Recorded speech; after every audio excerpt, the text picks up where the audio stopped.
Yo, JD here, Tillimus, and as you can see we're at Spain, Catalonia here today, my next track in the series, and as usual, getting the DRS signs early as you can, and for this first corner you want to be looking for the 100-meter board, and for this track you really want to attack every corner, so you really want to go in with a lot of speed, so go into your third gear, short shift into fourth, try and clip half on this curb just to swing you around the corner.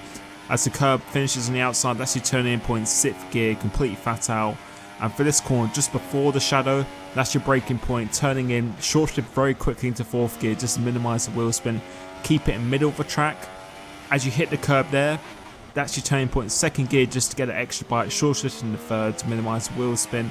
Going up into here, as the curb starts, that's when you'll be braking, turning, try and do an early apex, completely straight line this as much as you can. As the curb ends on here, 5th gear, as you hit the curb, go up into 6th, DRS as you can. And for this corner, you want to be braking just slightly before 100 meter boards, just slightly before there. Really try and attack this apex, very careful on the filter here. I leave it in 3rd gear just to stop the car from stepping out. Let the engine do your braking for this corner. Go up into 4th. As the curb finishes, go down to 3rd.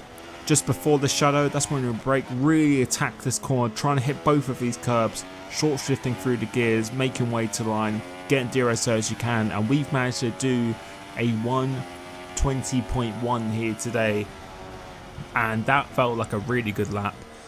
Really frustrating track because it is so hard to put a lap together around there just due to the curbs and just the nature of the camber of the corners. It is seriously hard, so I was pretty happy about that lap. Obviously there's still always time to improve, but for now that's pretty good. So for the SERP 7.6 wings, seems to be quite consistent through most tracks at the moment. Transmission same as normal, as the suspension more towards the middle this time, just to really just get a balance between the two. This time the suspension, I've actually been playing around with it a little bit, 11, and the reason why I've done that is because that just provides maximum traction on each one of those, and around this track you really do need traction quite a bit. It will definitely damage your tyre wear if you did a career mode, but for me personally, I feel most of that can be controlled with how you're driving. But for me, this just gave me a lot more traction, a lot more stability. I could get on the power a lot earlier, and I really did notice it because the time I was on before was a 0.3.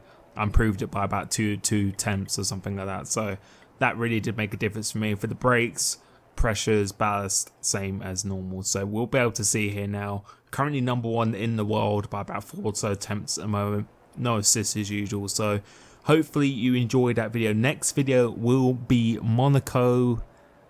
I can't wait for that track. That's gonna be fantastic. But if you did like this video, please leave a like, subscribe for more F1 2016 content. Thank you so much for the support recently, and I will catch you next time. Cheers.